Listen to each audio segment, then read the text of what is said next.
Okay, it's 7:08 on the clock. We'll call the meeting to order. First on the agenda are questions and comments from the floor. We have Anne Marie Murphy. All right. I would like to say thank you to the board and Mrs. Grimshaw for getting back to me with the information on AIS. Again, I just would like to say that they are larger. They do have 5 full-time AIS, 1 math, 4 reading. Their poverty rate from their superintendent's office today came to the elementary school at 39% to our 64%. So Mrs. Grimshaw corrected my numbers because I didn't realize some of our special ed teachers are doing a little AIS, so we don't have 1 full-time person. We have a lot of people dabbling in AIS, so we have enough to make it 2.5 positions. But what I learned from Fonda is their co-teachers, their special ed teachers, are embedded in the grade level where, okay, they do the co-teach for the 3 hours, but they are working with their children. They are in 2nd grade, and they don't work with any other grade level but 2nd grade. So they know the science, the social studies, the English, the grammar, the whatever, where our maybe teacher in 5th grade may be doing middle school, or our 2nd grade may be doing 3rd and 4th, so it's not as cohesive, it's not as, working with being embedded into a grade level. The other thing I wanted to point out is because they have those extras, the teachers, the classroom teachers, don't have to do AIS. And just a little math for data people, I spend 3 times a week, 30 minutes. That's 90 minutes I spend with my AIS math kids. I spend 3 days a week times 30 minutes. That's 90 minutes a week I spend with my reading Tier 2 AIS kids. That is 3 hours a week. That's 120 hours a year that I am not spending with those middles and highs. That seemed like a lot, but then I thought, that just doesn't happen in my grade. That happens in kindergarten, 1st, 2nd, 3rd, 4th, and 5th. So then when I multiplied 120 hours times 6 years, that's 720 hours that our middles and our highs are not getting direct instruction from their teachers. 720 hours that we as teachers are spending with our AIS kids and not with our middles and our highs. And that was kind of alarming because I was kind of like, okay, I'm feeding the AIS drum that we need AIS for our low kids, but we need AIS for our middles and highs as well, maybe if not a little more. So I guess that would be the other twist of this is they have 5, we have 2.5. Their poverty rate is 39%, ours is at 64%, and we are losing in a child's elementary education, if they're a middle or high, 720 hours of teacher interaction with those middles and highs, and that was a lot. So I just kind of wanted to thank you for the information from Fonda. I apologize if I put anything that was incorrect. It was a learning process, and I hope to just try to relay as much data as I can back. Thank you.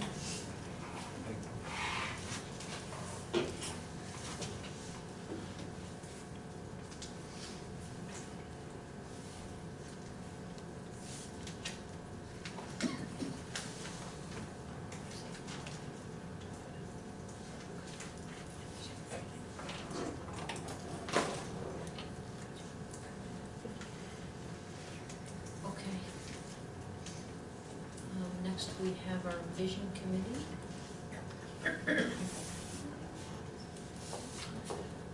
And across the survey funds, we're going to do a little fishbowl. Yes, we are. So Okay. Rachel and I met, and earlier this week to the vision committee and to the board, we sent out what we thought would be a good structure to do this, and we thought perhaps it would be good to get out from the table and take our chairs and the camera over to that corner where we could put our chairs in a circle and have a conversation that way with Mrs. Lenz here, Mrs. Dopp is here from our vision committee, and all of us. And we had sent also some questions So the structure would be to just quickly review the data from the last time, and then we have a series of 4 different questions just to have a conversation about where the end result would be, and the purpose would be for the ideation and clarification of the ideas that gathered during the survey completed with all the various stakeholder groups. And then to look at those patterns and for the board to decide, so what now what should come next. So at this point in time, I'd like to invite folks to come on over here, if you're all of us, and as well as our vision committee members from the audience. Are these the same questions that we did on the board offsite? No, they are not, because I did not have this in my consent, which is my reference. Where is that That stuff? stuff, it's down in my office behind, would you like Patty to go back? Well, no, I was just, some of them sounded similar in what we thought about. Right, but we do have that data. Because we definitely thought about. Why don't we, the stuff's just hanging on my door, why don't we just grab it, because that might be interesting. What do I do? On the back of my office? Go ahead. It's all right, I think it would be difficult. you guys have teamwork? You guys in America? Yes, I am. We're gonna move the projector so that, Yeah, turn the projector off. turn the projector off, and we're gonna move the camera.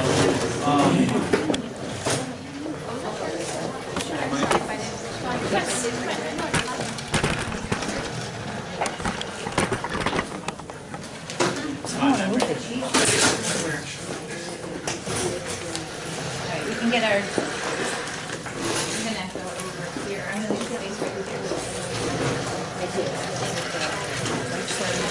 Thank you. Is that my chair? Wherever you want chair. Better, go back. Alright.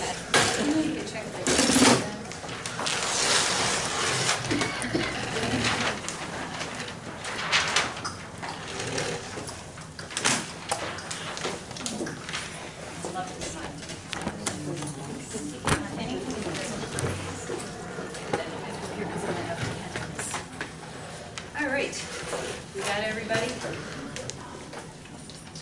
Thank you. We were expecting Mark Davidson, yes? We were Mary Ellen and Mark, but maybe they're just running, yeah, maybe So we could, you leave chairs? But now I am gonna have to leave. Because we were going to be starting this. There. More around 7:30. So I'm gonna assume they're coming, we didn't hear what Because Sure, we're- was Oh, listed that's for right. 7:30. Oh, was listed for Yeah. 7:30? Do we want to go on and do some other reports then? Would you, I think we Madam probably President? should. I hate and then we to- can still do our reports from here and then wait for them? Fine, you all sit where you are, we'll keep moving. Okay, sounds good. Okay.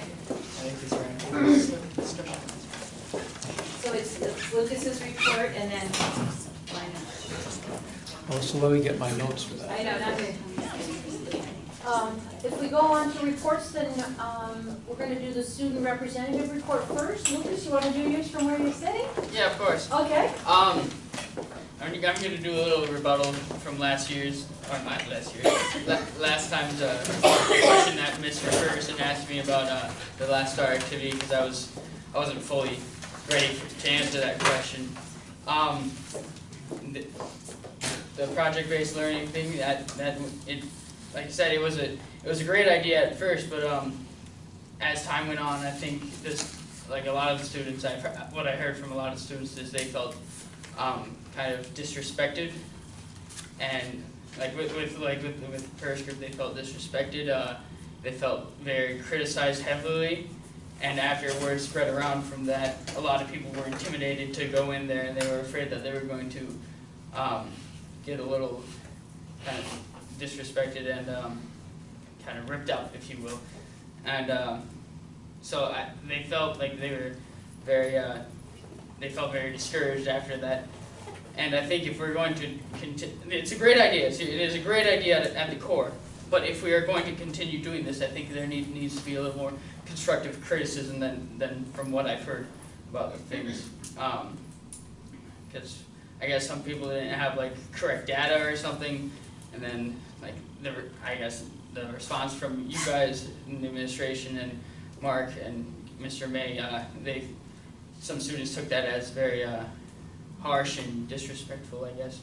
So, like I said, if we're going to continue doing this, which I think we should, but it needs to be very constructive criticism oriented, from them, from what I've heard. Or perhaps some guidelines, because we had talked about that. One Yes. of the things we had were no guidelines, Mhm. so perhaps some guidelines. Yes, guidelines would be very good. Aside from the rubric, like something more Yeah, specific? something more specific, yeah. Yeah, because I don't know. Because I guess some groups didn't have like sufficient data or something, and after that they just felt like really, like once they were corrected, I guess they felt corrected in the wrong way, and instead of constructive criticism, it was more destructive, I think. I would just like to say, I mean, I was part of that, that activity. And I think there was one group where that was an issue, where some questions were raised by different panel members about some of their data. But other than that, I really felt that it was a very positive, very reinforcing, and very friendly exercise, except for that possibly one group. And I could understand it, and that was the first group. And so I could understand that maybe, Yeah, that. so we're really spread after that. But I think that if you talk to any of the other groups that came through, I don't think there was any negativity, any criticism. They were just questions that were asked, of interest and just some, we'd like more information about this, and we had questions of that nature. And so I thought overall that it was a very positive and reinforcing experience, Yeah, which is what it should be. Yeah, with our group, I think our group did good, and I think the responses that we got from you guys were good.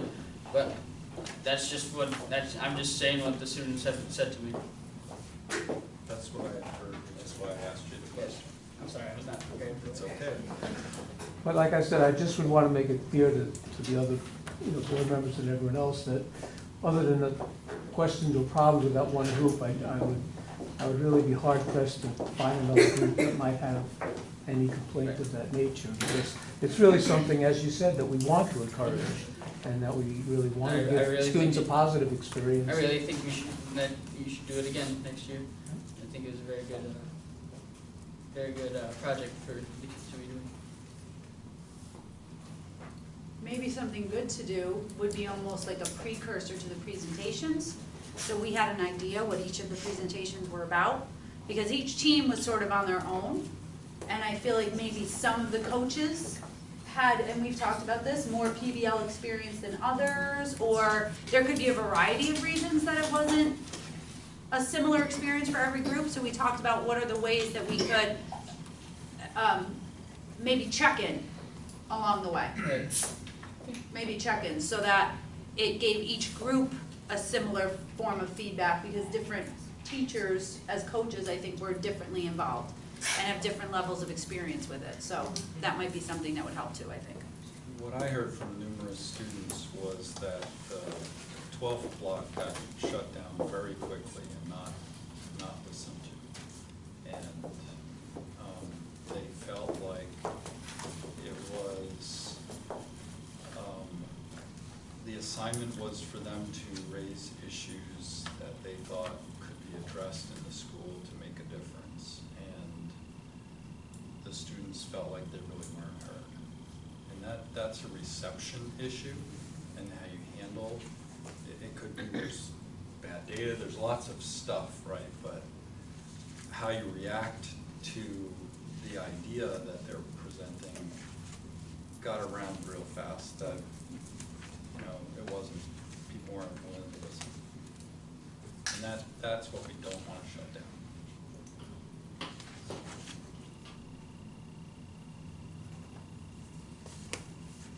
Lucas, what did your group come up with? My Just group, out of curiosity. My group came up with the plan to help out the groundskeepers outside to maintenance the fields out there, and maybe just trim some hedges around, just help clean up the district to make it a little more neat, presentable. Not that it isn't, but just to like, tighten up the loose ends of like the baseball field and the football field and all of that. Extra hands make light work. And there were lots of great ideas. The pink team had the highest score based on all the judges' feedback. So we've already started to implement some of their stuff. We're gonna try and open the school store, even if it's just a little while, with some Canjo gear that people can buy, and then hopefully make it an even bigger. That was one of their first steps. And lots of the teams had things that we thought we could incorporate throughout the year, even if their team wasn't the winning team.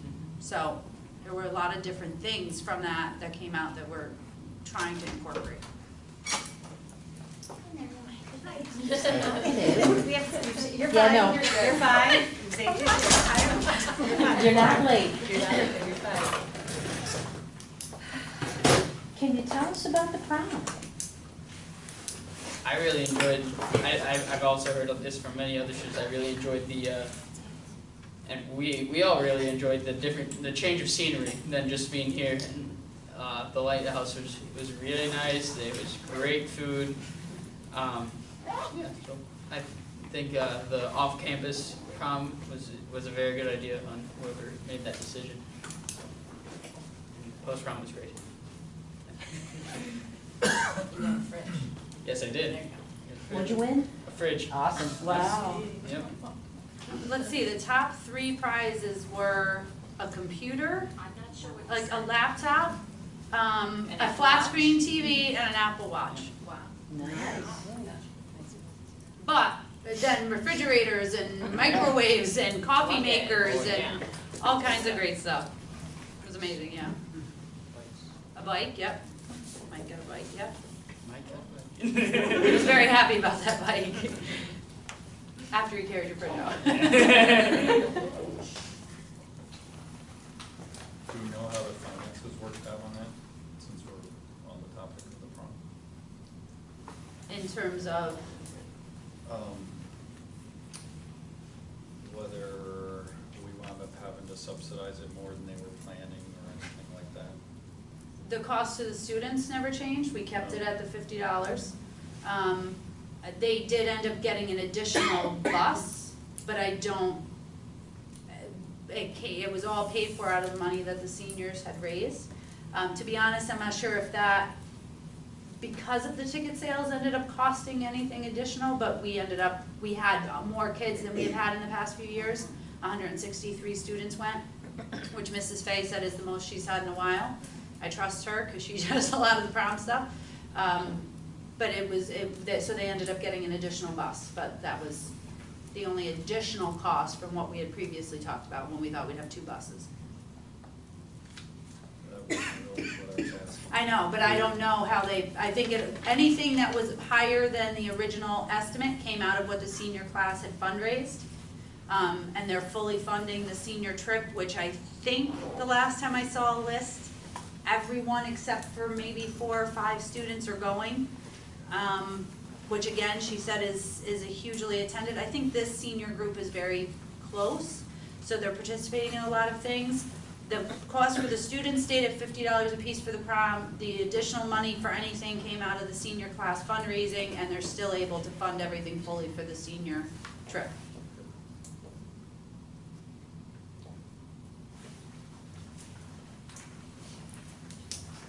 Anything else before we move on? Don't believe so. Okay, next we have the superintendent's report. Yep, so one will be, we'll do the conference report. Do we want to get Ms. Lees down here then too? I don't know if she can. All right, we'll do the first thing, then we'll do the other thing after, okay? All right. Can we split it up into Sure, two? So absolutely. join us? Mhm. All right, so one thing we had tonight was, a while ago, Mark and I attended a Rethinking Student Discipline Conference put out by the New York State School Boards Association. Everybody has a copy of it back at your seat, but I do have a few extra here, folks want to look on. And so, what we wanted to do was provide a report of the conference, so Mark said he'd get us started. It was a very kind of uplifting conference, because it really, the theme of the conference was a restorative justice approach to student discipline. And it was a very different kind of outlook to what, traditionally as, you do the crime, you do the time.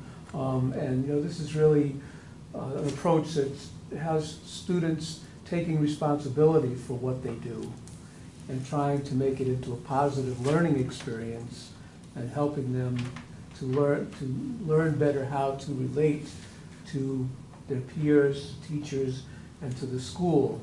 One of the most surprising thing, Lawrence Springs was at the conference, superintendent of the Schenectady School District, and there was a quote of his, which is at the top of the sheet that you all have, and that social emotional learning is more predictive of life success than GPA. And he said that, and I said, really? And he really, gave us some discussion to back that up, and not only discussion, but data and studies and so forth. And most of the conference, there was a lot of talk about different studies that kind of debunked punishment as a constructive and positive approach to dealing with discipline. And in fact, there was a lot of data, a lot of discussion about how it was self-defeating, and then that when punishment was used as the primary way of dealing with behavioral issues, that usually it either was repeated or got worse. Things that talked about like out-of-school suspensions, how that was tied to a tremendous loss in lifetime earnings, to dropouts, to increased risk of going to jail, and in fact reinforcing behavior because it's really an extra vacation time in a lot of kids' view in terms of what the research shows. So it really, and without getting into a lot of detail, this is not a full discussion of it, just kind of report back. I think it's something that we really should have a full discussion of at some point in the near future and really look at it. I mean, obviously the conscious discipline that we're doing in the elementary school is in that direction, but it was really fascinating to hear Superintendent Springs talking about they've implemented this at Schenectady, and it hasn't always been easy, but the results are very encouraging in terms of really having a real effect on what's going on in the school in terms of how the students are behaving, how many referrals they have for behavioral issues, and how many repeat offenders there are. And they use a number of different tactics. One of them is circles, where they have classes get in circles where they talk to each other about issues that are coming up between students and so forth. They have conferences with a mediator between the offending student and the victim to, for the offender to, apologize and talk about their behavior and how they're going to change. They had a very interesting thing where when students did do something that was dangerous, where they did get an out-of-school suspension, they were given the option to take counseling. Obviously, you can't insist on it, but if they would voluntarily agree to counseling, it would significantly reduce the time they spent out of school, and they've also found that to be a very successful program. So again, this is just kind of skimming the surface, and Mrs. Grimshaw might have some other stuff to add, but I think it's really deserving of a really full exploration and discussion by the board to see if it's something we want to consider for our school district. So just a couple of things to build on what Dr. already said, that the focus really becomes building relationships with all students and finding ways to have relationships with those students, building a community of learners that is inclusive and includes an explicit pro-social skills curriculum. We would like to think that all of our students come to school ready with backgrounds that allow them to be successful in a school environment. We know everywhere, not just here, that that's becoming more challenging. So it's really focusing on those relationships and building community with all of our students. And the other piece that was really interesting was the notion of adverse childhood experiences. And Mark and I talked a lot about this, that there are actually some things that indicate in a child's life what might make it more difficult for them to be successful in a school environment. And I do know of a couple of schools that actually look at what that checklist is for students, those adverse childhood experiences, they're called ACEs, and how that impacts what happens to them in school. On a practical note, because if I can use something that I've learned immediately, I like to do that. It just so happened that the next day I was covering for Mark at the middle school, and we had an incident come up with 2 students where there had been an ongoing kind of difficult relationship between the 2 students. And instead of just doing the typical route, I asked the students and their families if they were interested in doing a mediation. And so we did the mediation. One of the counselors came over with the students. They did the mediation. They agreed. And as today, I was trying to think of when I was in middle school. When I happened to be over at East Hill Middle, I checked in with the students again, and the mediation is still holding. Now, the students knew that if there were problems, if they didn't hold up their agreement, then we would have to go the more traditional disciplinary route. But they have held it, and they are committed, both of them, to continuing to hold it. They said it's worked much better than anything they've done the past 2 years of their middle school experience. So I think that's really positive, and I think that's just one small anecdotal record of how it can be different and change things for students. Because they clearly worked out how they were going to be with each other as classmates. You don't have to be friends with everybody in school, but you have to be classmates with them, and that continues to hold. So I think that's really positive. We do have a couple of follow-up tasks that we thought would be really interesting to look at, to dig into the district data around student discipline, but beyond referral categories like we've done. Who are our students and that challenge us, and why are we perhaps suspending students, and what might be some of those adverse childhood experiences that our students may experience. We probably should take a look at our code of conduct again, particularly if the board does have a really more in-depth conversation about thinking about restorative justice, because our code of conduct would want to be in line with that if that's a change that the board would like to make. And we also wanted to tap into and do a little bit more evaluation on the poverty training that we did a couple of years ago to see how that might have helped folks or what barriers might still be there. And then to contact the School Boards Association to find other districts who might have made this transformation or who are working on it that could share with us some of their experience. And of course, to go down this path, an important piece would be to identify those needed resources that support students and teachers. So it was a good day. It was a lot of information. There were 6 or 7 different sessions. If anybody would like more information on any of the sessions, I'd be happy to get you the copy of the PowerPoints, but it was a pretty robust day. Can you elaborate, just because I don't have the history, the poverty training that was previously held? We, Who was it for? several years ago, for the staff, for the teachers, we opened the school year with training on poverty, and then we did some other work throughout the course of the year. We continue to have new teachers who come into the district, have the poverty training, just to get a sense of what that's like, what that means for students.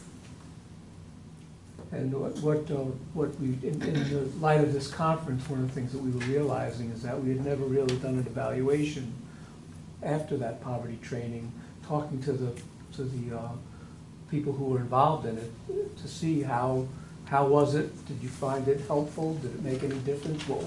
What would you find more helpful? All those kinds of things. Yeah, right, not formally. We did some informal stuff. And one of the outgrowths of that was that Greta did come back and do a series on student challenges and behavioral challenges with students. So she did a small series in the summer with that, and then did another one during the school year.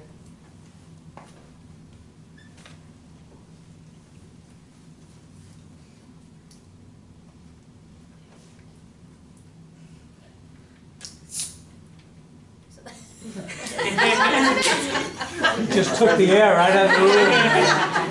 Perfect. Well done.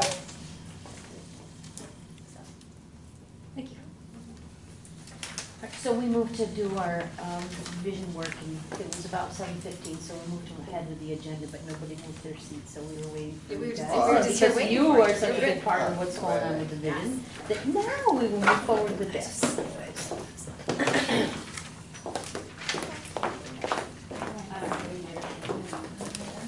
So Okay. So at the board's request, the members of the Vision Committee and the board are here tonight to have a joint dialogue together. We certainly invite those who are in our audience tonight to be observers in a little bit of a fishbowl activity. So what we want to do this evening, and Rachel, I'd like to thank Rachel, because Rachel helped in planning this structure, and of course the Vision Committee has been has been a very fun group to work with, a very productive group. A lot of work got done. We'd just like to remind everyone of what we're seeking to accomplish. Just do a quick review of the theme findings of the Vision Survey. Have an open dialogue and discussion, just using 4 questions that are over my left shoulder here. Looking at what might be some common themes and having the board discuss and identify the next steps in the creation process of a new vision. So when we first got started with this work, the Vision Committee took a look at a definition from the Harvard Graduate School of Education that really just states a vision statement is what a school or learning organization must become in order to accomplish its purpose. So a vision should be a spark for change, building on the good things to move forward towards the future. And the board has been working for a little while on seeking to accomplish a picture of the future for our district. So when we presented in March, we took a look at the questions that were part of the survey that went out to the students, to staff and faculty, to community members and businesses, and we summarized some of those findings. So hopefully Vision folks, you had an opportunity to take a look at the email from earlier this week to just reiterate the findings from your questions. So we'll just go right in order. Question number 1 on the survey was, what qualities and skills do Canajoharie students need in order to be prepared for the adult world? Where's our question 1, people? There they are. And Stacy, who's not here. Yeah, sorry, she's not able to be here tonight. So as we went through it, we all went through it differently on how we gleaned the data. But one of it was life skills, communication, collaboration, problem solving, responsibility, and accountability. Those were the 5 major threads. Our second question was, what is our district doing well to make sure students are prepared for the future? And we had that from Mr. Roush. And We did the same kind of thing, we all put the data down, and I still found my crossed off sheets and pencil here how we came up with data, but the vision, or like check marks, those are, what are the good things about the district, the warm fuzzy question I called it, and they had so many things on there. Academic opportunities, the culture, the value, the technology improvement, the social emotional, teacher and student relationship. I think what else I'm forgetting. New opportunities. New opportunities, yeah. For shooting. That was the fun question. So the third question was, what changes can our district make now so that students are well prepared for the future? Who had that question? I can read it off. I love mine, they brought their own. Jen and I, and someone else is on our team. I was wondering the same thing as I was sitting here. Who's all? Okay. For the 2 of us. Wasn't me, I was. No, Jen. Okay, so ours was, what changes can our district make? Really included it. We worked separately and then collaboratively. What changes can our district make so that students are well prepared for the future? Life skills, field trips, problem solving in the classroom, life, finances came up a lot. And I've encouraged students to take that class as a result. Technology, upgrade, provide students more access. Behavior, the social emotional piece came up again. Teaching respect, holding students accountable. Relationships, opportunity and flexibility, more support for students where they need it. Flexibility for other students to move ahead and grow. Flexibility in scheduling, students progressing at their rate, and flexible schedules as well.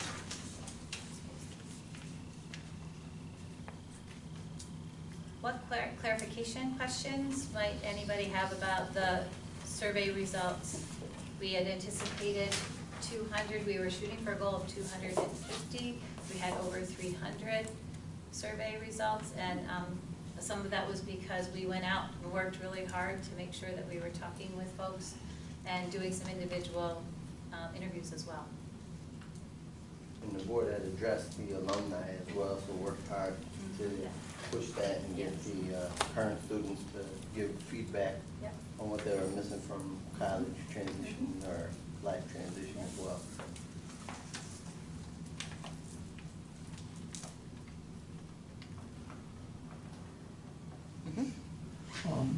I'd just like to go back to way back when we came up with the proposal to do this visioning endeavor.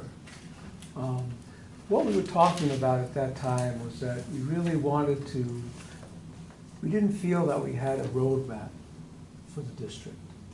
So that any decisions that we made were decisions that were maybe might be good or bad for today, you know, based on how it seemed, but we had no rational basis to make decisions because we had no framework going forward to put them in.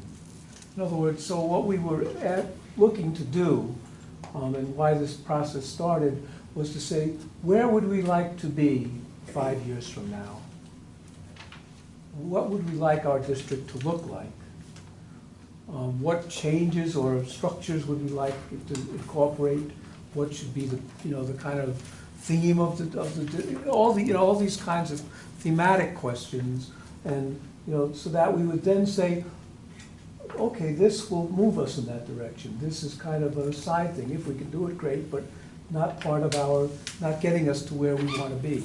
You know, not as part of the main thrust. And you know, I'm still very excited about this process, and I still think it's important to do this. And I think that all the work that the committee has done has been a very important first step. But I think it really is a first step, because all this information I think can help us to answer that question. Where do we want to be 5 years from now? But I think really that is the first question in my mind that needs to be answered before we can start talking about what changes we will need to make to get us there. You know, I mean, because I'm looking at there's a lot of different points in all these three different answers, you know, that we've gotten. And I think really the next step in my mind would be, you know, how do we put this together as a vision, as opposed to just a gathering of ideas, which is what it is at this point. And that, I think, is, to me, would be our next task. Can I jump in here? So I think that's what we were kind of wondering from the board, Mark, is that we did the groundwork here, which is what we were told initially was our task, and then that the board was going to create the vision. So I'd be curious with the board members, based on what you just said as well. I mean, it seems like you're asking the same question we've been asking, so who's creating this vision? I'm glad we're having this meeting, because that's one of the reasons we asked Rachel to meet, is who's creating this vision? I think that's on the end of our agenda tonight too. Yes, but I just want to reiterate What that we're doing in the it's future. interesting that Mark's Yeah. bringing that up, because that's been a big one for us all the time, so. Well, I mean, I also feel like the information we gathered, I think successful. We gathered, you know, surveyed got more responses than we'd even hoped for. Mhm. It's still extremely precursory, and we need to dig a lot deeper, you know, both in terms of what people are really saying to us, as well as how are we doing these things or not doing these things. You know, to just get a broader and a deeper understanding of where we're going with this.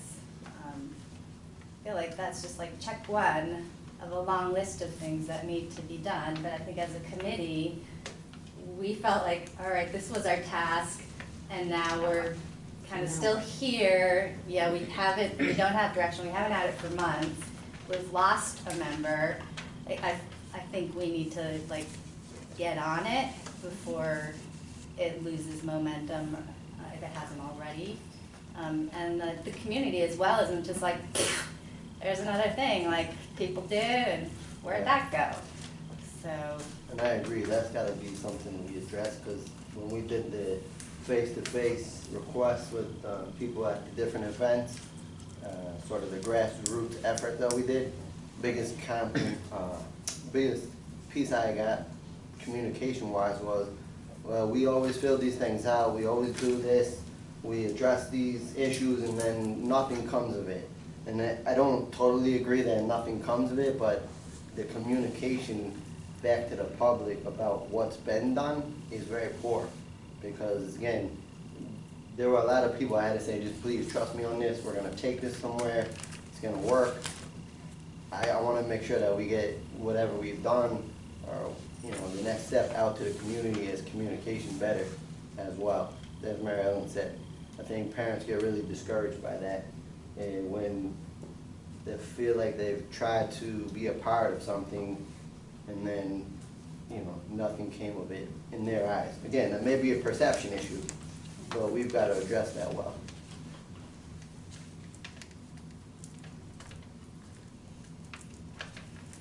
So part of the conversation tonight really is what is the next step from the board's perspective? What would the board like to see happen next, so then we can shape whatever that road map needs to look like to determine that 5-year destination point. So we have some information. It was from a broad-based group. We may want to go deeper with some things, but really it is how would the board like to proceed with moving forward? We have some general questions we could use for a general conversation, or go right to identifying next steps, or talk about that. Well, you know, is our intent to change the vision statement of the district, or to re-look at it and, you know, put in some of, maybe not details, but like, let's just talk about, you know, electronic devices and how they're used in the district. Does that become part of a vision statement, or, you know, it's just one of the procedural things that gets done because we need it to be able to communicate with the world, communicate with each other, blah, blah, blah. You know, how's technology become part of a vision statement, or is it really, we're looking at, the vision statement is what it is, and this is the procedure on how we're going to get there. Well, just to go back, a vision statement is that direction of where do you want to be. All those other pieces become part of how you get there. So there's the destination, the vision, what's out here. Then some of those other pieces become part of the actions or part of the movement towards that destination. And I think you said it best too, Debbie, in our meeting, that we're looking at that 5-year plan, right? Where does schooling today function 5 years from now, and how does that translate to Canajoharie executing as well? I mean, obviously, big city school execution of 5 years compared to us may not be equal, but how do we keep moving forward with the goal of education changing in the next 5 to 10 years?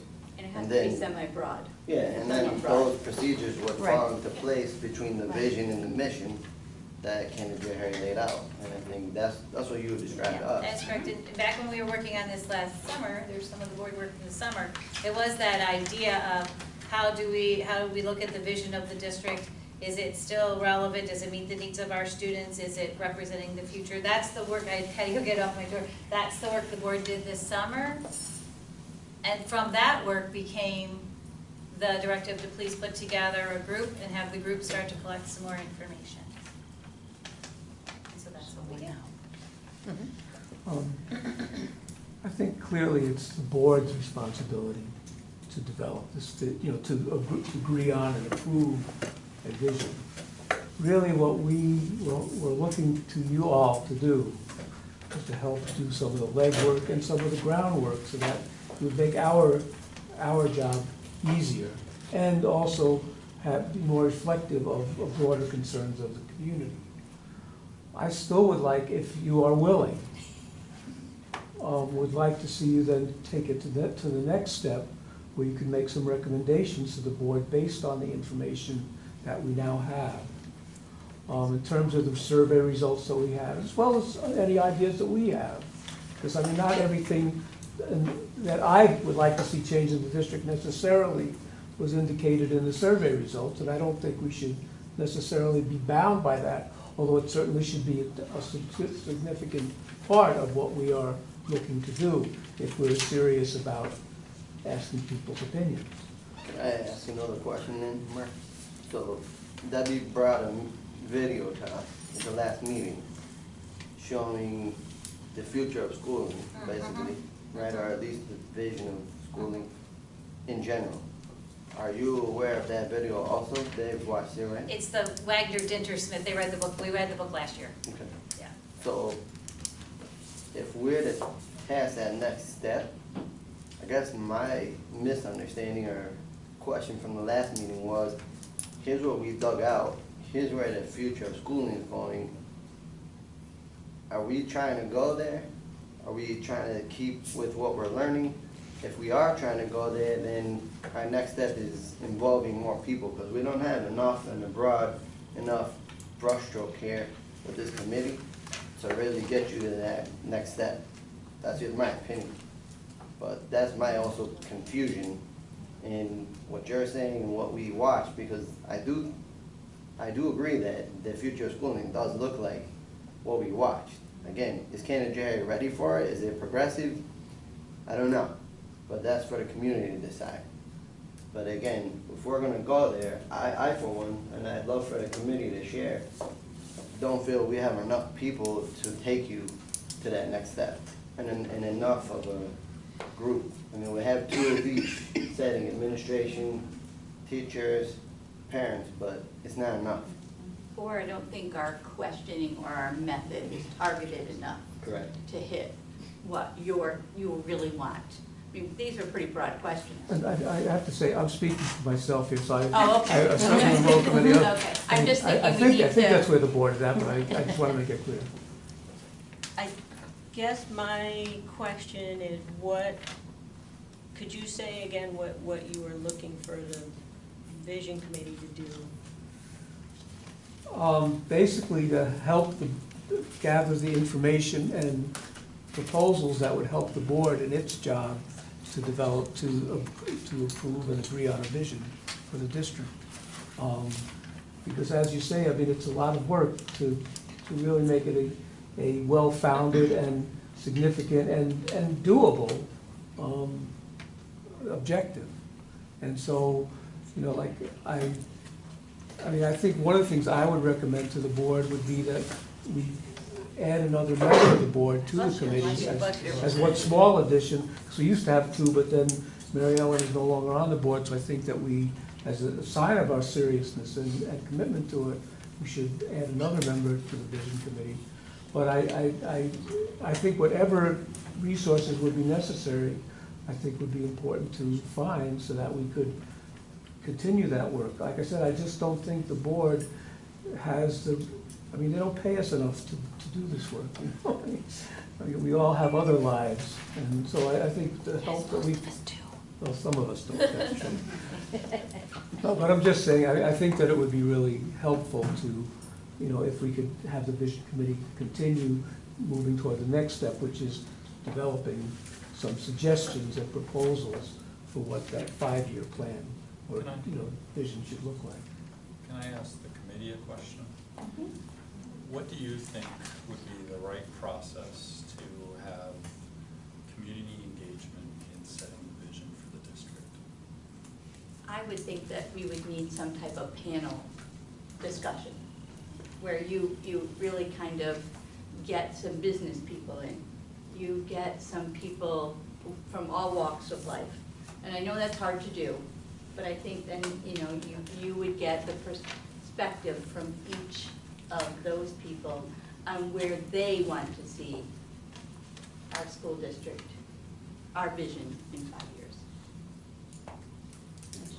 And when you say all walks of life, are there specific, you mentioned specifically business, obviously I would say parents. Parents. I think we need to get some of those folks who are in the poverty area, because they have different needs that we really can't understand because we're not in that situation. And, you know, that might be tough for them to, you know, come forward. but I think that's gonna give us just a little glimpse of what their life may be. And, you know, our poverty doesn't seem to be going down in this area. So you can believe that it's going to go up. So I think that has to be part of our vision. We have to figure out how can we help those kids as well as our top end kids. You know, and you have to have a toolbox full of stuff. We had talked at one of our meetings about having a big community celebration or a community forum to invite folks to come hear about the work so far, but also to have discussions, table discussions about it. And I was working on, until we kind of stopped, a Center of Influence dinner meeting at Arkell to try to get a group of individuals in the community who, if we move forward with this vision, could help relay the communication better, as opposed to some of the times we've, okay, hey, everybody come to the board meeting tonight and rally, because tonight they're announcing the hugest change ever with no predisposition to what was gonna happen. So I was trying to organize that center of influence so we can share, you know, what we've learned, what we've discovered, where we might be taking schooling here in the district, have Debbie present a movie, so starting to get people understanding the direction, and then having some dialogue with those people on a monthly basis, maybe as we develop more, and see what their positions are as well, so we can drive that down deeper, and whatever we end up executing in 6 months, be able to use their influence to say, look, come to the meeting and support this, instead of come to the meeting and bring your pitchforks. So in particular, talking about parents.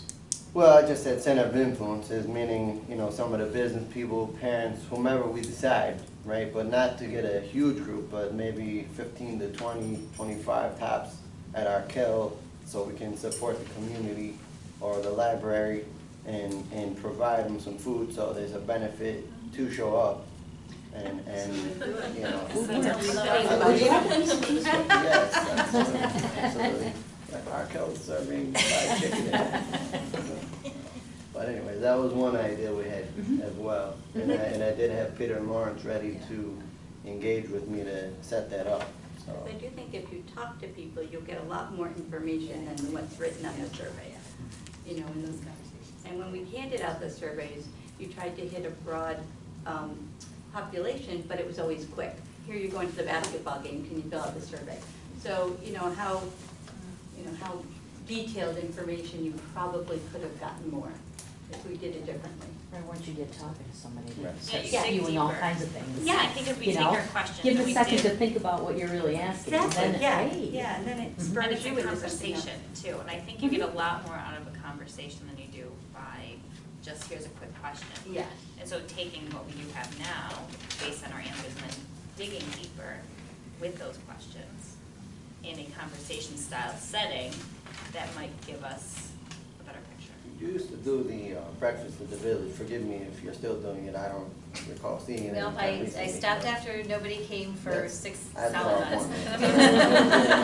wanted. Nothing transpiring, right? And that's, I think, one of the keys, guys, that what we've struggled with this whole time is that we're certainly engaged in reaching everybody, but what we're finding is it's a very difficult challenge to put an event out there for the community and draw them in with enough enthusiasm or engagement to, hey, this is important for your kids, right? I mean, it's definitely a good question, one we've addressed many times too. And one of the questions we have from the board, I guess, is that the direction that the board would like the committee to go? To continue to do that work. In that way, we also had talked about doing a couple of things where we would have families for another event or another reason, and then try to use that as an opportunity to have a dialogue and a conversation about the I mean, future. we really just need a bait and switch kind of thing, you know, like It was in win addition a to. Corvette, or talk about the vision, whatever is Yeah. best for you tonight, but, you know. I mean, I had proposed, you know, I think that Yep. there's a Yep. real issue getting people to show up and not have the same people show up. It really plagues our district, and I just said, why don't we do a pilot program? Like the 6th grade class has a particularly engaged group of parents, and let's have, sometimes I feel like there's not enough, I don't know, I said, why don't, we really need an event for parents to talk about social media and that whole stage that middle school students are going into, and how to monitor, how to make sure they're safe, how to try and prevent bullying, and use that as like a pilot.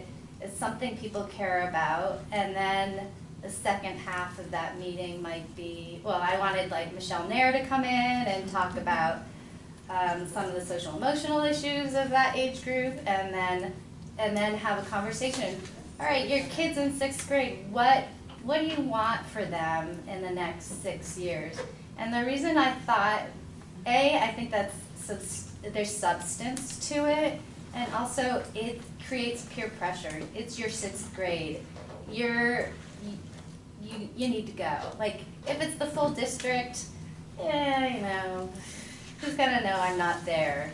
If it's your grade, people show up. And we're working on that just in suggested that kindergarten as and a 6. pilot. Yep, we're working on it 2 grade levels, K and 6. And So frankly, I feel yeah. like we need that anyhow, like whether it's for a vision or just because that's what we need in this community. So that was my proposal. Yep, and we're working on it. Are we? Yeah, we are, yeah. I like that idea, that you make it like it's the 6th grade, so, the parents already know some of their other, When your parents your came kids' to that friends, open parents, house it's not gonna event, be a people were confrontational really event. Yeah. concerned and interested, and I think it was a bit of a letdown that we didn't talk more, like there wasn't more substance to that event. Yeah, there were a lot of 6th grade parents talking language, vocabulary of the school district, and, like whatever the disciplinary acronym was, I remember that one coming up thinking, wow, good for you, I don't even know what that is. So they were very engaged at that meeting, I agree with Marilyn. How long is the video? The movie is a little over an hour, it's about an hour and a half. Too Which long makes it, which is too long, it makes it a challenge. I have seen the full-length video, I went to see it at, I don't even know where I went to see it, at another school district out towards Albany. And they were using it as a culminating video to their visioning process. The district will come to me at some point in time. They did not have a lot of people come to see the video, and this was their culminating activity for their vision process, and it's a. Was it in Gilderland? It was a Gilderland, big yes, it was district, and Gilderland. you were surprised by how few people actually showed up. participated. Yeah. Now, they did apparently have a big staff meeting just prior to that, but that was the staff working on the vision piece, or the final report to the staff. But there wasn't a lot of people that showed, and that's a Is there a way to put a video up in school and just have it run in areas where parents traffic? There probably is, but the video the clip that you saw, or the piece that you saw, you have to rent the video, and they really do have a person who kind of helps you coordinate it as a community event. Their purpose in doing the video is to really try and engage a community in the conversation, which is how it is most frequently used. It is a great video, it really is. It's just that it's challenging. I think an hour and a half is challenging for folks. We'd have to have it someplace where we could also have childcare. And of course food. And wine tasting. I don't think we can do that. But like he was talking about an off-site, Right, offsite. gathering. Well, if it was offsite, then you can have one. Well, I'm saying, that's what people come to. Free meal, they'll come I to. really honestly believe That people would know? that's how you could get people out, like wine tasting, learn about what's going on and where the vision is going. Come and wine. For all each you wine want. you taste, you get a fact about I love it, I love it. And by the end, we'll just have you check a box to say yes. I love it. You need 10 wines. It's good. Not impossible. It just needs to be tactical about Yeah, it. there we go. I think we figured it Yeah. out, guys. Yes, Mary Ellen. Corvettes and wine. I think we got it. Fort Rensselaer. My only other thought is that I think it would be useful to find out like what other districts have done in the course of their visioning process. You know, how useful is the community dialogue, and when do you go beyond that? Or, you know, like Broad Albin's been held as this example. Well, how did they go about it? Did they hire a consultant? They have 3 communications I talked staff. to Who the wrote district. that? I talked to the district, and they actually, for their visioning, called, which school was it? I think it was Albany, SUNY Albany.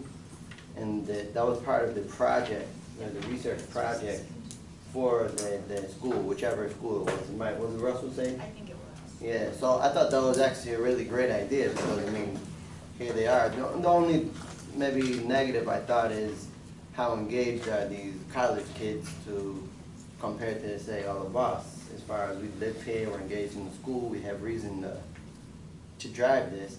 But I did think from a standpoint of manpower and women power or person power, I'm not sure how you're supposed to say that now, you know, that it was a great idea, because they definitely had a really nice pamphlet put together. They had a really nice, you know, way to present it to the community.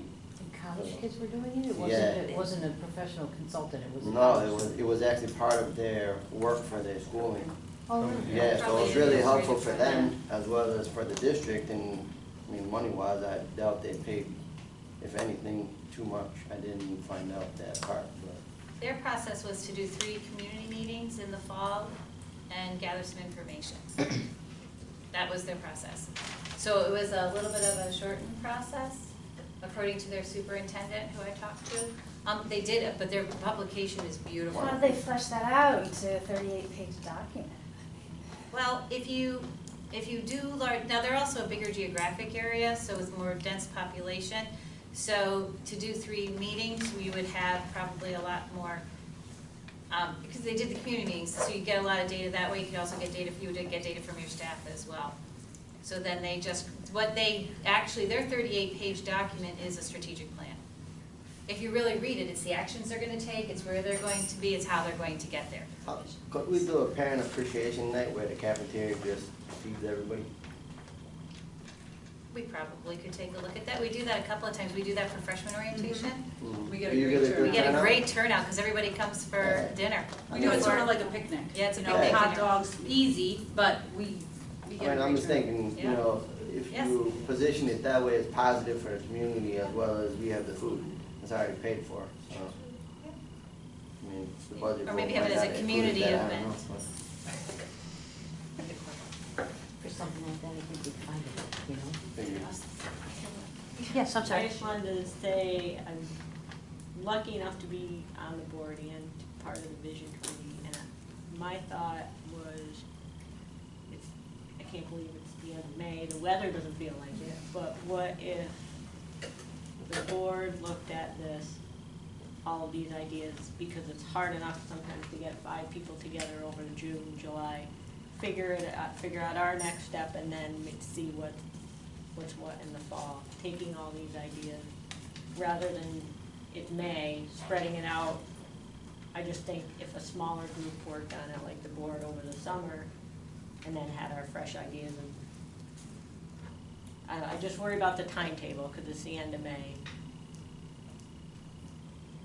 We don't, you know, June's here already. That was my thought.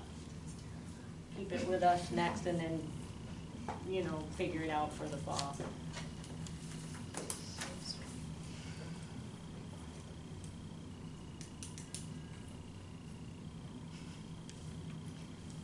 What do you guys think?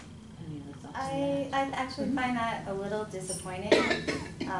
I feel like having been on the board does so much, and it's an incredible time commitment already. And I was excited about this vision committee because it brought in other voices that we lack. So, you know. Well, I don't mean dismissing the vision committee or doing any of Yeah. that. I just mean, I don't want it to fall apart, like you said, I don't want it to lose momentum, and to keep it going into the summer. I don't know, if we could all get together again, that would be great, but realistically in the summer, how would we do that? So, Rachel, are you saying take those 2 months more so to redefine and Our goals. reposition the next step? Because I think the clarity, if that's what you're asking for, I'm not as disappointed no, I in know. that. But if it's, to Mary Ellen's point, if we put this effort in and then it kind of gets tallied as next meeting, we'll put in all minutes and kind of just keeps moving the No, plate because back. I heard because so you are busy many with awesome that stuff. ideas and I don't want it to fall apart. Yeah, but like I said, if it's for clarity as to what we should do with ourselves next, maybe that is a good idea, because I don't know that we're getting that Yeah. clarity. Don't know what our next step is. Right. I think we need the next step before we do any planning. And a clear step, so Because that if we we're sit all down again and addressing we it. don't have our purpose, I think we Right. need our purpose. We're just gonna rehash what we already have done. Yeah. And then it is gonna get frustrating. But I don't think you wanna wait too long, because again, people are looking for something. Right, I know And that. and I think we can't take both months off maybe, because to plan this Both event, months. well, I'm just saying, to plan this event, I mean, especially we already missed the end of this school year. Summer, you're not gonna plan an event like this and have a good turnout, so best is to kick it off maybe For right back at the to beginning school. of back to school. People have So the if we don't momentum. have enough Right. time to prepare for that, that could be an issue as well. So, not that I'm looking forward to joining everybody with all due respect all summer, but. But I agree, because we have open house very early, or back to school night very early, at least in the elementary. And I think that could be some form you could do Right. something. The vision committee is willing to continue the work. We I definitely think that's the real plus. Mm-hmm. Where what we are looking for then is just what should that next step be? We brainstormed some things on our own that we could follow through, but we really should be working under the direction of what the board needs us to do. Because ultimately, Mark, you're right, it's the board's responsibility.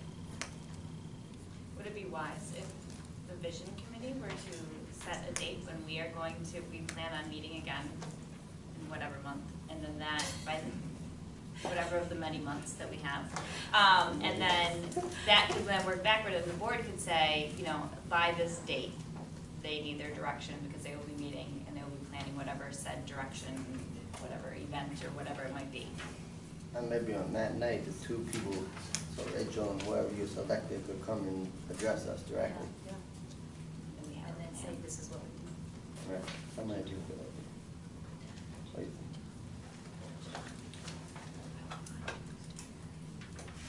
I don't know, I'm not hearing the board like weighing in very much, and in some way I feel like I'd rather come up with, here, these are the things we think maybe we should do next. Tell us what you feel about those ideas. I just feel like we've been in this process, we're doing a lot of, I just think, I'm not hearing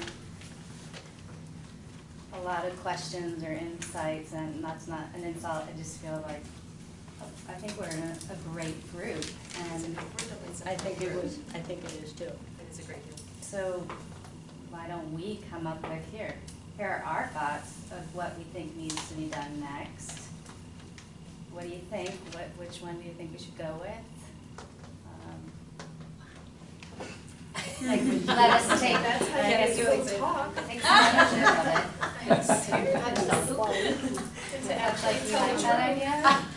I do like it, because she's right. And I think Leah is Oh, in the charge. wine tasting? Yeah, that's, are we talking about the wine tasting? Leah, we'll have a wine tasting we lost at the Leah next half an meeting. hour ago. I was checking the time. Talk As though. soon as she heard food, she was, thoughts were going. No, I think, I like the idea of kind of targeting the 6th graders in particular, because they've been through elementary, they've been through some of the conscious discipline stuff now already, they've, Well, the entry is. Will be right, the so the next next, this coming up 6th grade group, and, say, I don't know anybody in the 6th grade, my kids have, passed by that a long time ago. But that's a pivotal year in where they think their education's going, for one, and discipline we know is kicking up because of the age that they are. And it's a big, if it's your first child and you're a parent, you're still in the fog on what the heck is going on with this kid. And if it's your last one, and parents are coming from so many different sort of backgrounds, whether it's education, finance, you know, and just where their family is, that, you know, I think that's a perfect age group to kind of target on what they see this district doing next. Or where they, their kids may be already falling behind in whatever it might be, or where they're excelling. Why not target them? Beginning of the school year, end of 5th grade, I don't know. Sometime before we lose them, because some are bad, we know that. Maybe we hit them up before the end of the school year, if that could happen. Like the 5th graders now. I don't know. I'd suggest we have 1, 2, 3, 4 parents here already with kids going into 7th grades. They are 6th graders now, and what I had sort of described or titled it was "What's Around the Bend." And I do feel like developmentally, and maybe Lori would agree with this, a lot happens when you turn that bend from 6th to 7th grade, and it's the parents are concerned.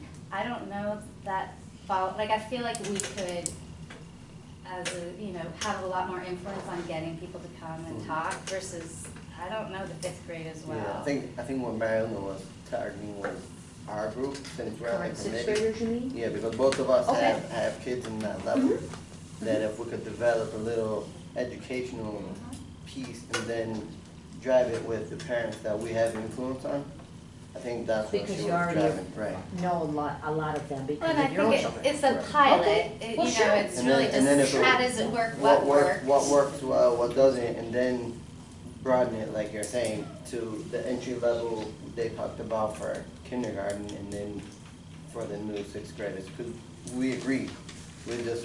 I think what Marilyn was saying, that we thought we had kids that we could influence.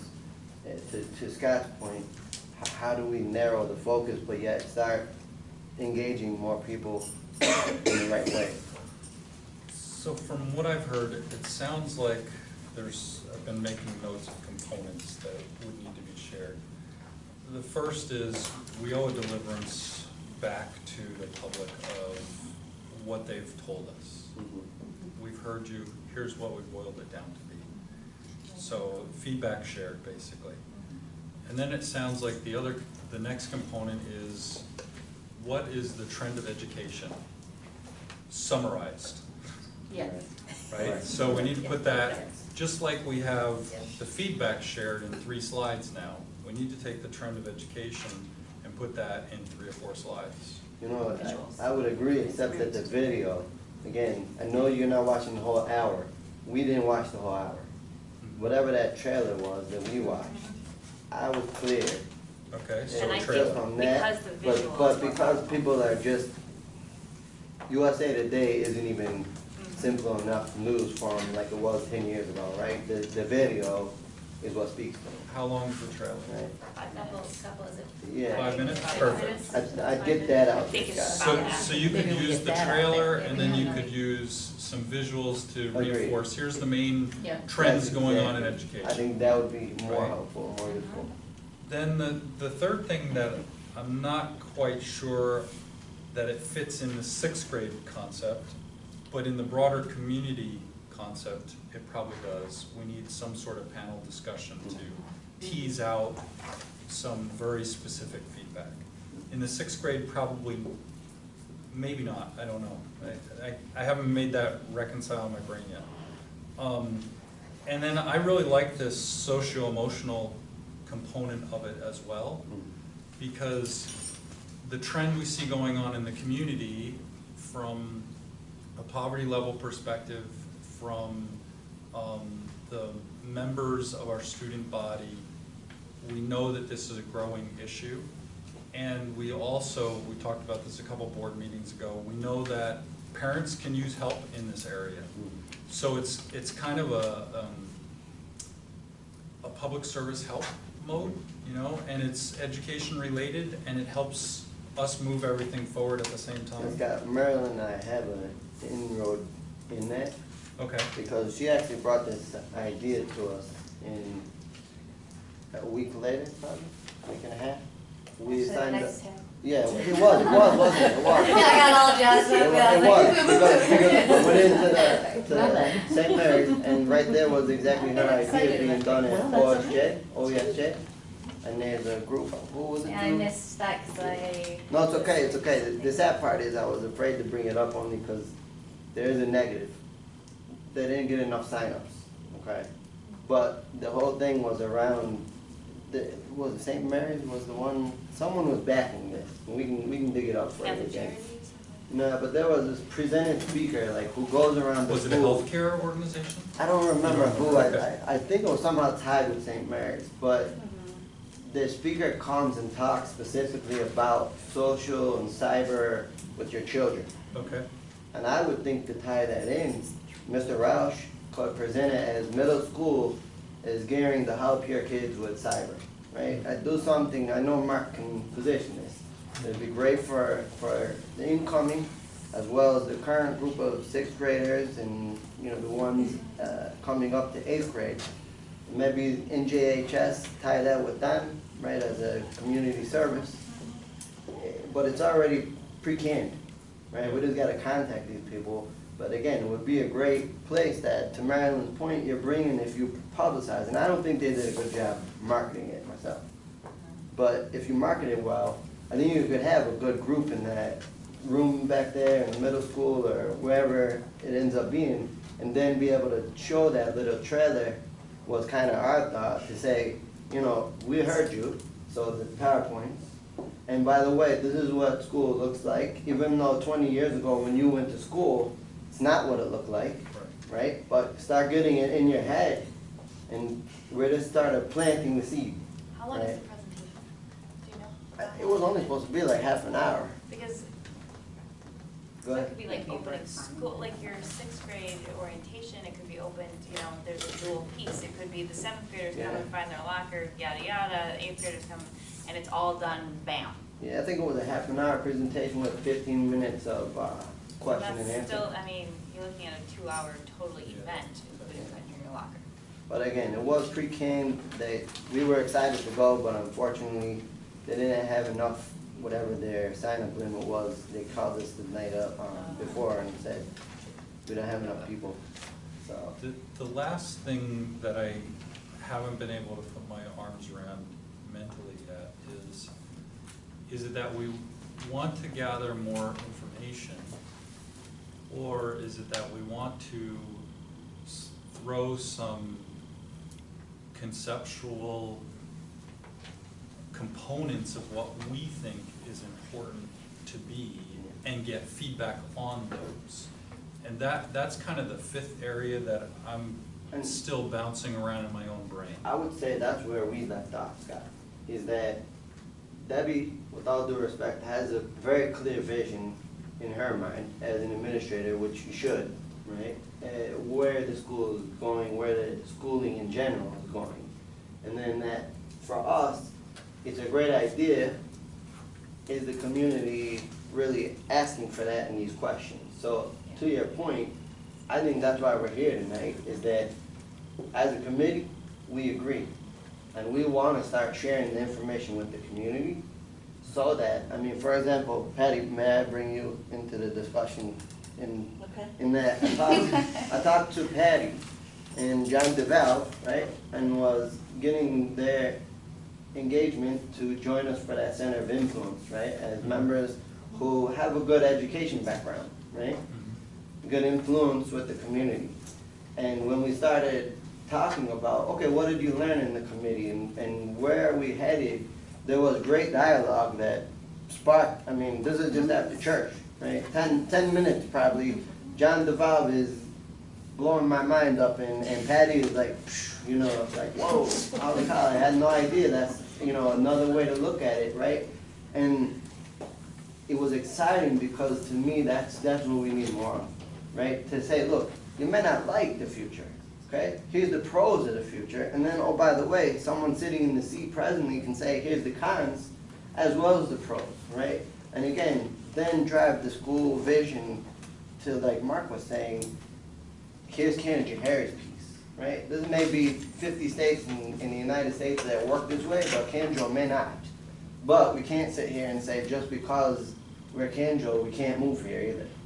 right? So I think that's exactly where we are. So if I heard you right, Mark, you would be a proponent of us having some, what I would call conceptual frameworks that we would put out there and Absolutely. say, okay, we've heard, we've looked at where education's going, and here's some conceptual frameworks that we think need to be encompassed in the vision of where we go as a district. And we what is want your your opinion? feedback. Exactly. How do you feel about that? Exactly, What because can you I- add to that? I think that was the exciting part in this process, is that we were able to tell people in a grassroots effort, look, if you're angry, it's fine, you're allowed to feel angry. If you're happy with the district, it's fine, feel happy, right? We want you to tell us both, because if you can't get the anger off, you're not gonna listen to us say why the future is better. But if you can't tell us that anything is good either, then with all due respect, you may not have an open enough mind to really be allowing for proper dialogue, right? And we need to vet that out both ways. And I think we've got a good foundation for that, and people know they can come to us. And that's what I'm fearful. If we don't get something out to the community to say, look, you were heard, right? We listened, we took it to them, we shared it, this is what we've got, stay with us, right? Stay on board our boat, because if you don't, then we're just gonna make it up, and you like it or don't, get the heck out, right? It's America, that's it. But I don't want that. I agree that we need to keep this moving like you're saying. So, That's why I wore it tonight, actually. It was all planned. Canned, more canned if you went like that. Missed opportunity. so then if we agree as a board and as a committee that we need some conceptual frameworks to throw out there, then I think we need to create those conceptual frameworks. The key aspects of what we think is important from what we've heard from members of the community and what we see the trend to be in education, and how that plays in our district, in our mind, what it means. And I think see those that 4 as- questions are wonderful. Absolutely. I That see you that have as up part there. of the You board really- retreat this summer. Really makes you think. Maybe you want to do it That's in my July. latest book. Yeah. Properly cited. Why, yes, doesn't matter. But I see that as part of board retreat maybe in July, which gives enough Well, time now, wait a in minute. August. I would like to be the vision committee member that goes on a retreat. It's like that one. Okay. It's downtown. It's down in town, and, Oh, yeah. That's fine, that's Yeah. fine. Now, we pick Mark, not. That's yours. I thought it was But maybe seriously, if we something do it late in for sure. July, Group then number it gives 2. time to get something Well, the vision committee has some money. We were told, solidified. we never were told the Wait a budget. minute, wait a minute. We I can didn't pay see for money. this retreat. We did. That's it. That's it. It's, Yes, it's we did. still We didn't talk about white tables. at We didn't talk McDonald's. about- Oh, now it's Everyone in gets a McDonald's. small drink. Scott, can I ask, I just want to go back to the sharing of where we are right now. One of the thoughts I had is we could have our communications folks put together an update for the community, and certainly also synthesize that down into some summary points then that people could have as we're out in the community talking. Is it possible to put to pay, I mean, we looked up, I remember with John Snyder's wife, can't think of her, for Beth, thank you.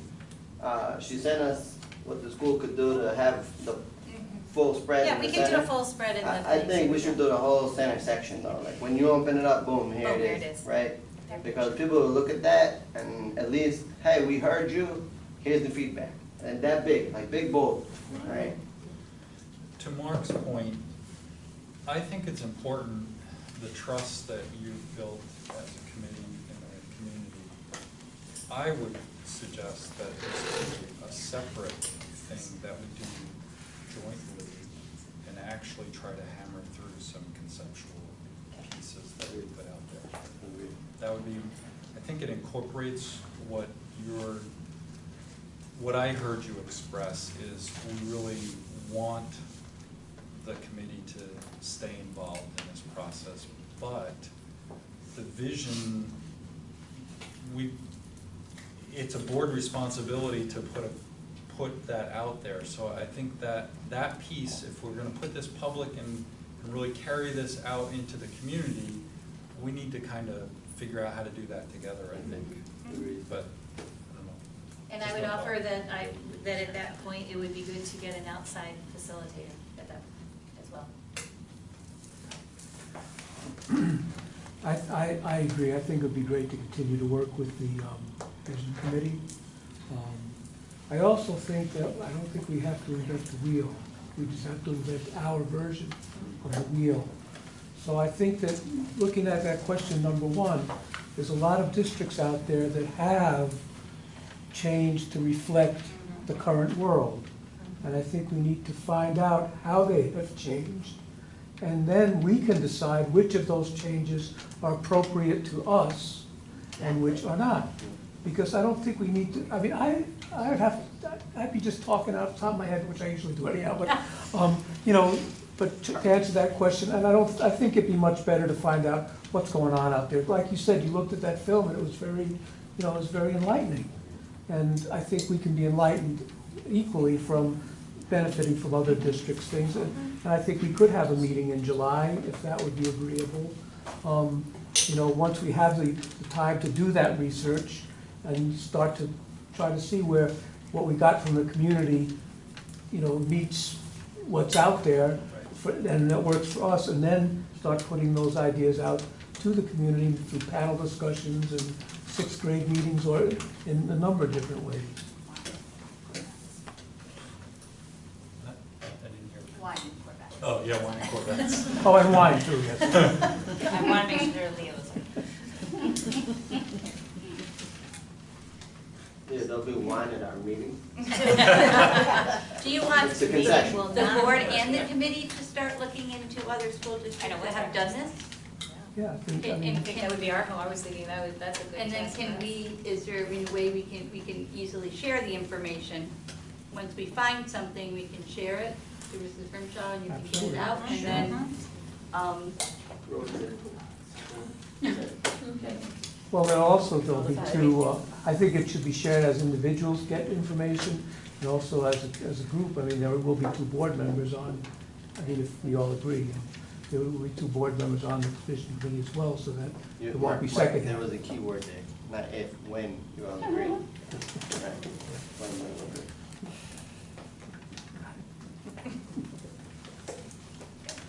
okay. Thank you. So let's clearly delineate the next steps then. So I want to make sure we have those listed and planned.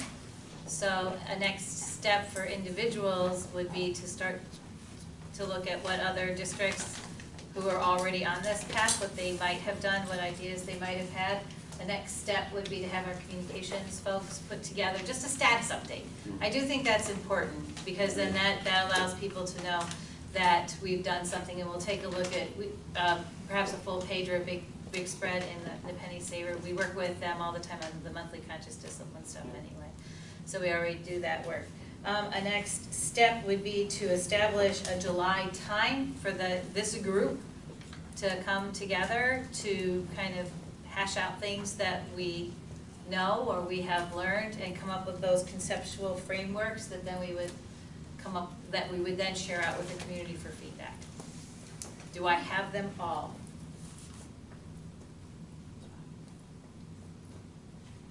Am I missing, what am I missing as a next step? A date in July. A date in July. All right.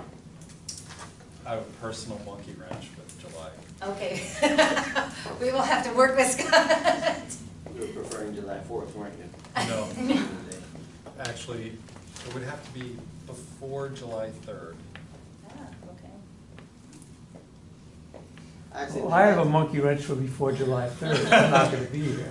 I think that actually makes sense though, Scott, because again, don't you start school in August? September? Well, how long do you need to plan an event? An event for our community event? No, I'm saying for back to school, like typically how soon do you start preparing Well, administration? July 1. Yeah, so that's what I mean, probably be I better mean, yeah. if we got together in June. I would love that. Sorry, Mark, I'm just thinking for the administration, there's a lot we're putting on their plate to change up what they do. I've just been planning something for 3 years, and sorry. All right. This will not take precedence. Selfishness takes precedent, it's fine, it's not a problem. No, it's We not. all understand your selfishness. Thank you. We know each other. Mark and I know each other. We know each Okay, I other. say it's okay. Everybody's like, wow. And that's when the meeting starts. And that's when we go on. I know. Fishbowl done. All right, so. I didn't get offended, don't worry. Can we meet together? That was my point, and I didn't mean to offend anybody. Oh, no, I just I- didn't want the yeah. group to fall apart in the summer. You How know, about the last week in June? I just didn't want it to. You know, graduation's coming up and there's a big Yeah, I'm sorry, I people, misunderstood. You mean after school is done? Yeah, the last week in June. Yeah, we're going on we're taking a team to the Model Schools Conference at Nashville. All right, then we gotta do it before that, because isn't that the vision of where you're headed? Right, Yes, so the you Model could do a School, lot of yeah, yes. interviewing then, Yes. it'd be great to report back. Yeah, and we're taking a pretty large team of folks, so we want to really take a look at what other schools are doing out there that is innovative. It's really an innovation conference. They call it Model Schools, but it's really an innovation conference. So it seems to me we should have something for those people to have a little thing to Give a take little with extra them. assignment. Yeah. As long as we plan a date, I'm free in June. So, I don't have my it's calendar. okay. I think do some like Google Calendar thing. Oh, It's gonna do be too hard for You don't- people yeah, right now to we could say do a this day, doodle. this day, and let people sign up dates that work, because. Yeah.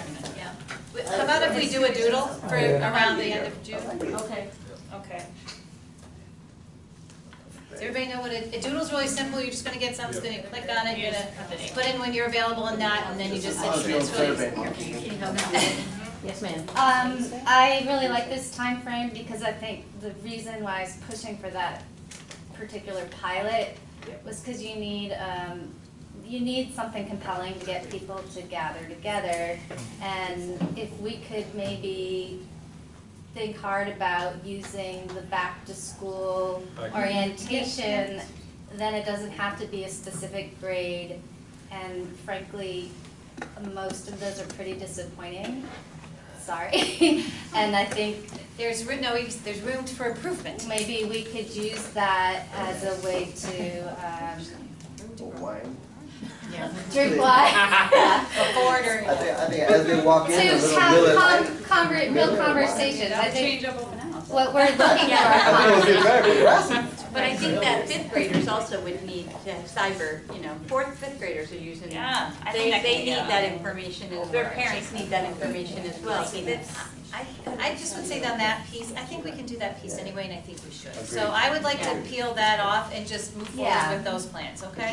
June 18th is middle of June.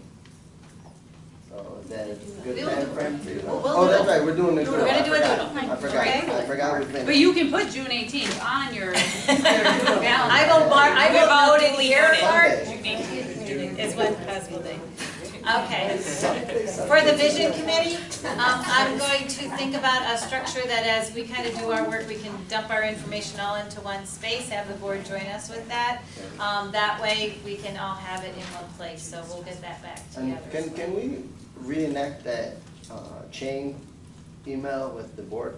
Because Yes. I know it kind of started and Yes. puttered quite a bit, but I really, from my perspective, and I can only speak for me on this, it was helpful when like you or Scott Right. replied back, so I was like, oh, well, this is where we were headed, but that seems really off compared to what their response is. So it was really helpful to have the board members respond as well as more vision committee members. I think the more we dialogue that chat stream, it's gonna help save a lot of effort and Yeah. wasted meeting time too, Yeah. because we had a better understanding when you were engaged in that.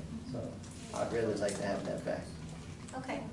Can maybe the first email that you do, could you send the link to the trailer? Yes. That's a good idea. And I'll include the questions. I mean, we all had the That'd be- questions in a prior email, Yeah. in this email, but we'll just keep reiterating the questions. Oh, shoot. All right, and then, I'd like to thank everybody, this was really yes, helpful. thank you, this was really great, and thank you for engaging in the fishbowl, that was awesome. Very good. All right, thank you. Madam President, and then return us back to wherever we're supposed to be. This time, I would be, We're doing the we're second doing the half. rest of the superintendent's report. Okay, yes. So, one of the things that we do annually as the board is take a look at our contract for the fitness center with Kim Hayes. And this year, I asked her to give some information and a report to the board about what's happening. And in addition, she's here to share. I am here to share. So I'd like to Excellent. introduce Kim Hayes, who. Thank you. Did you get packets? I think I did. Yes. Okay. Yes, they gave it, yes, we Oh, gave you them. have all those? Yeah. Oh, okay. We have We it posted it electronic. and we gave them hard We're looking at it on the screen. Fancier than I am. Took care of it with you. Okay, so I'm gonna stay away from that. So, oh, here, so we got it up there. Yeah. See, I'm new to this room, I'm used to the other room, so that's where I went, I was, okay. So, as you all know, we had gotten new equipment, leased equipment this year, and if you look at, okay, so right here. Which part do you want? Yes. So the numbers have increased, of course, so that was a good thing that we did make the leasing, purchase the equipment, leasing it. The membership's it's about up maybe like double, if not more. So we did really well. And the community seems to love it, and the kids seem to love it. And as I look around, I can see maybe, a lot of you that are members right now. So, I mean, if you have some feedback, how do you like it? It's really nice. Okay, yeah. I think it's great. I miss the old stuff. Gary's got some of it for sale. No. Yeah, all right. It's on the school auction. So just to give you a little insight of we have a committee meeting, advisory committee. We have a few people on in the fitness center members. We have Mrs. Grimshaw, we have some coaches. So they pretty much give us ideas and kind of just give us things maybe we should work on, or what we need in there. And that's kind of like monthly. We go through that monthly. The fitness center is getting really, really small. It's really crowded. So that's one of the biggest things that people are always saying, we need to have a bigger room. I know that's not something you could do right now. And I think they're happy with what they have. It's just getting really small. So that was one thing they said, can you please say something to the board? So I said it. and from wherever it goes from there is fine. So because the numbers are increasing, I do need to hire part-time employees because I can't be in there and everywhere at the same time because it gets so busy. It's not like a phys ed class because I went to school to be a phys ed teacher. It's not like everybody's coming in at the same time. I'm teaching a class and everybody goes 45 minutes later. Everybody's in at different times, so I can be pulled in so many directions that I personally need help. So that was one of my expectations, maybe like that's Which way do you want me to go? This Yep, is- you're good. Okay, Yep. all right.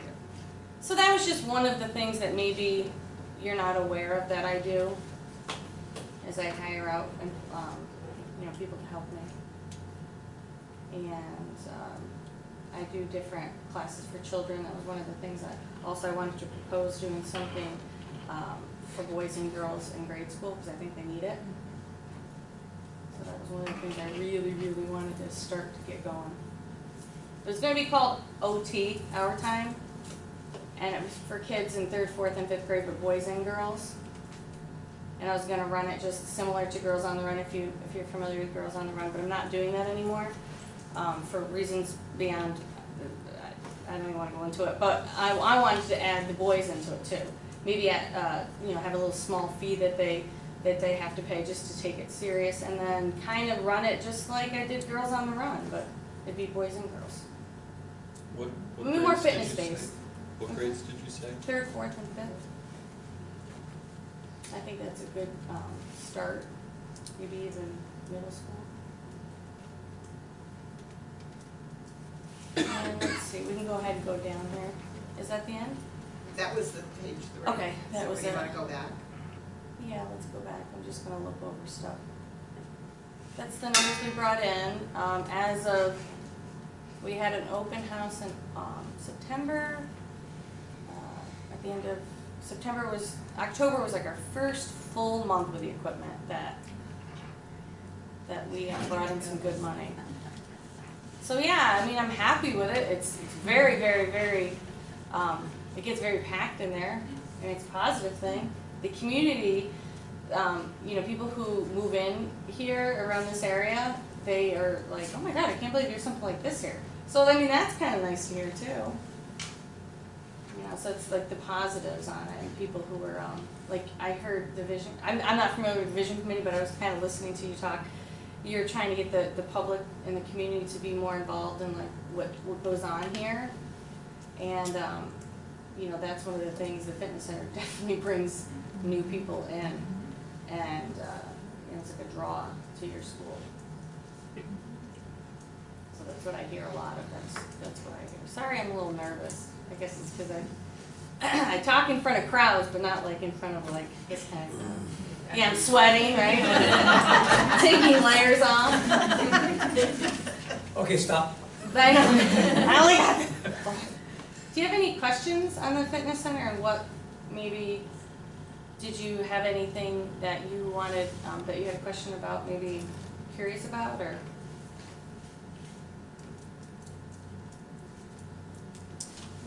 I had a question around how much our athletic teams are using it and what their access is to it. The athletic teams, all the athletic teams have access.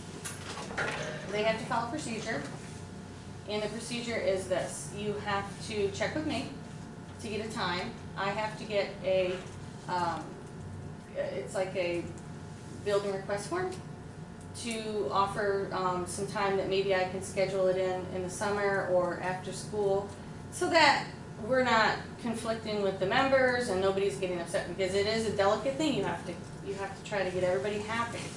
So they have to get, I have to get the building request form. Once I get that okayed, then I see them and they get a one key. I only have one key that I give out, and that those doors are always locked because it is leased equipment. So we have to be very careful on how we treat that equipment now. So they get the key, and now they're responsible for that time slot only that they can use it. So yeah, they have 100% access, but they have to go through like just a procedure before they can use it. So it has to be outside of the public hours? Nope, it can be within those public hours. However, because it's so small in there, you can't have a team of 50 kids all in there together. So you have to coordinate it with me, and I have to give you times that, you know, maybe I can get 15 in, and then we rotate. And that's very important. Sometimes I think people, like the coaches and whatnot, I think they want all the kids in there all together, but we can't house it. It's just not possible. I'd like to, but just not now. Yeah, I mean, that's just possible. Yeah. But I mean, as of now, the football players always use it year-round. Yes, do. And they are so respectful. And the coach is very respectful to me. And he always asks me before he does anything, which I appreciate. I've been there, this is my 15th, 16th year or something. So finally, you know, it's like, oh, thanks. You know, because if you want everyone to work out in harmony, and you want everybody to get along, and you don't want people, you know, complaining, that's how you gotta have it done. You know, everybody's got time slots. You know, the public, of course, doesn't. They can come in, they're members, they pay, so they can come in whenever it's convenient for them.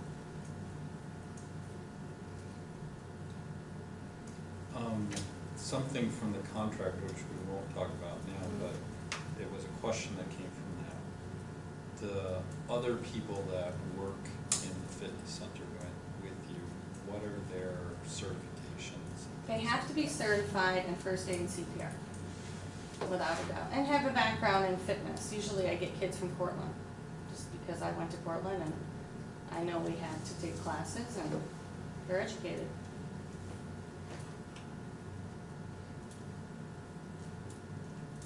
Anyone can get a certification online. Anyone. You sign up, you pay $350, you go on a computer, and you're certified. It's different when you go to college for it. And you have to go through a whole semester of it. It's a lot of work. And you also work with people one-on-one. So it's not, you're not working on a computer, you're working with people.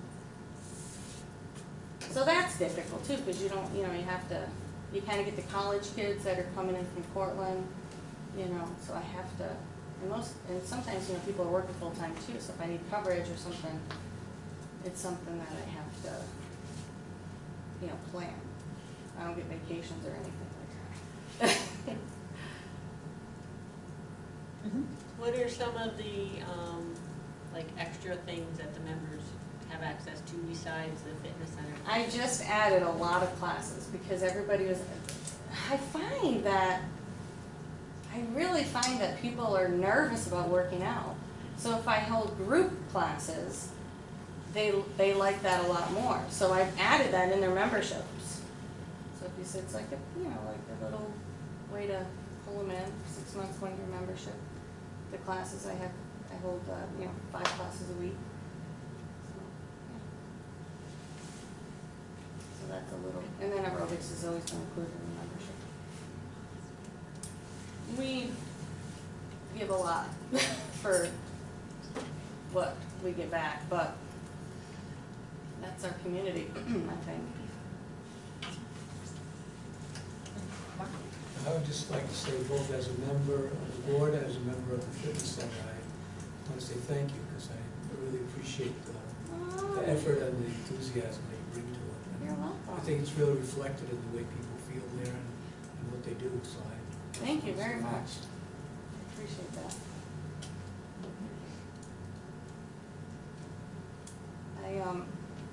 My vision when I moved here really was to treat this as not as a job, but as like, it's part of my life. So I see people in Price Chopper, or I see people in Walmart, or, you know, Rite Aid or whatever around here, and they're always asking questions, always. And I think that's one of the things about this little town is that I'm not off duty, but I like it, so I don't care. So that's one thing about working at the fitness center.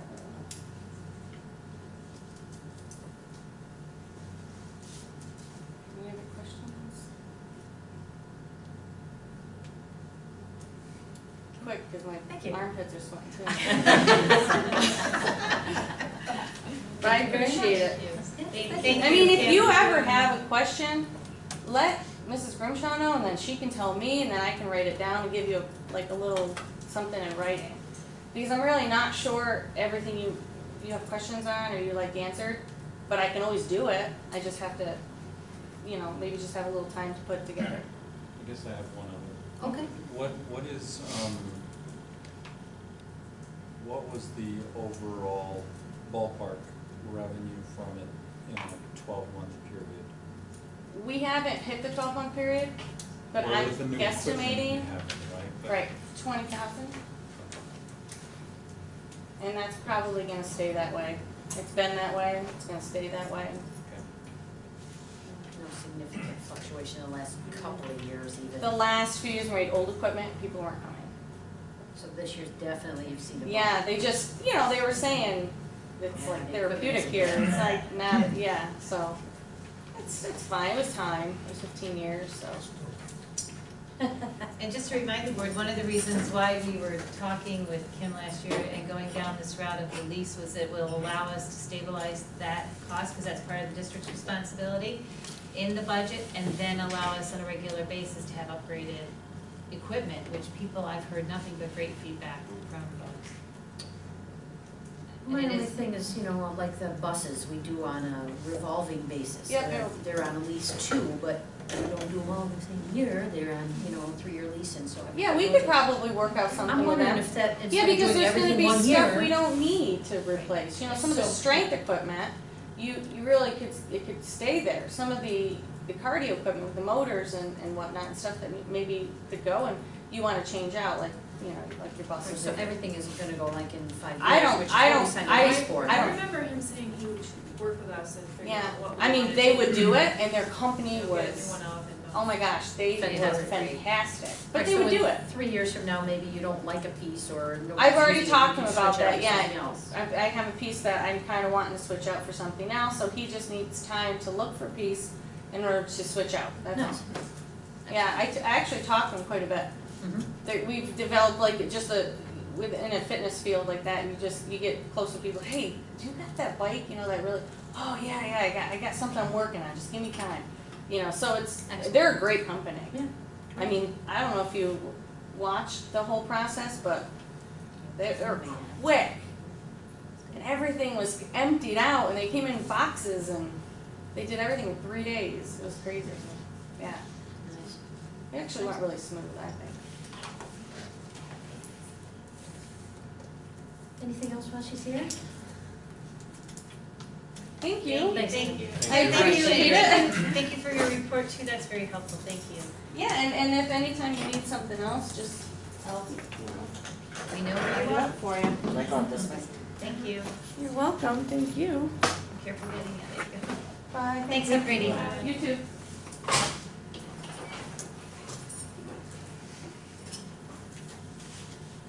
Okay, at this time, I would entertain a motion to move into executive session if needed for the purpose of discussing qualification and employment of particular persons and or deliberations on or discussion of any matter made confidential by federal or state law. Motion. Second. All in favor? Aye. Opposed?